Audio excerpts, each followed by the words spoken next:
Alrighty, get everybody, it's the Doga! It is now time for the next installment of the AC/DC album review series.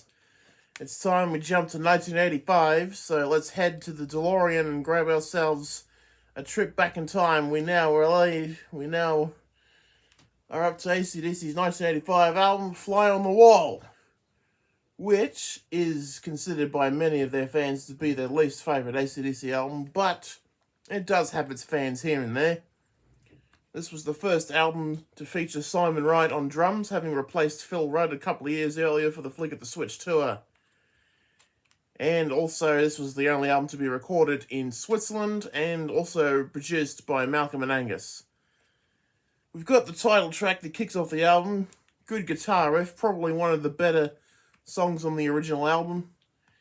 And of course, you've got Shake Your Foundations, which was the big single, or at least that was the intention. And of course, Who Made Who has a remix version. We will get to that in the next installment. But of course, here we have the original version, which is a little bit longer in length, especially the intro. Excuse me. And of course, we've got First Blood, another great riff. I'm not really fond of the song. Well, I am, but it's a bit weird at times. Only one live recording of this song exists, and it's not in the best quality, which is a shame, though. And of course, we've got Danger up next, which is another decent song, and supposedly the song was performed live once during the tour, but no recordings have surfaced, and I think that might not be true at all, even. It may have only been just rehearsed, but it was probably never intended to be performed live at all. And of course, side one concludes with Sink the Pink, which was another single off the album. And this song has a very obvious double meaning when you really think about it. But we're not going to tell you what it is. Side two, of course, kicks off with Playing with Girls. I find the riff of this one is very similar to that of Landslide from Flick of the Switch, but slowed down. And also in a different key as well. Next time you listen to both songs, take a listen and you might be able to pick it for yourselves.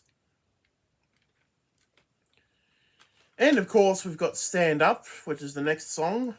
Probably my official least favourite on the album.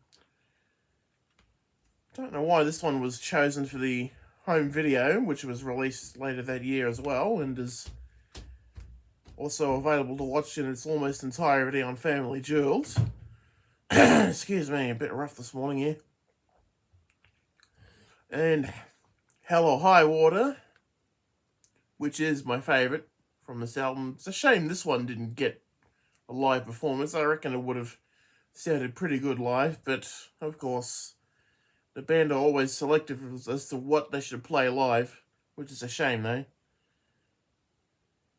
And of course, we've got Back in Business, another good song off the album that's another one that should have been played live as well, but never mind. And we finish the album with Send for the Man, considered by some to be good and not always favoured by others, but I think it's a decent song. It's a shame the mixing and the production on this album isn't perfect, but it could be a heck of a lot worse, to be honest. But there is a fan project, I believe, on YouTube. The YouTube channel AC/DC Portugal did do a remix of the album, which cleans up some of the vocal and guitars, but I don't see that ever officially getting released. Never mind. All in all, I have to give this a 7 out of 10, mostly due to the average sounding mix of the album, but it could have been a heck of a lot worse, to be honest. But that will do for today's album review. Sorry these are getting a bit shorter. I'm guessing I'm just losing interest in doing them, but I am going to do every album. But either way, thank you very much for watching. Be sure to like, comment down below on what you think of the album. And of course, please subscribe to the Be a Good Dog YouTube channel if you haven't done so already. But until next time, this is the Doga saying have a great day, everybody. And I shall see you again.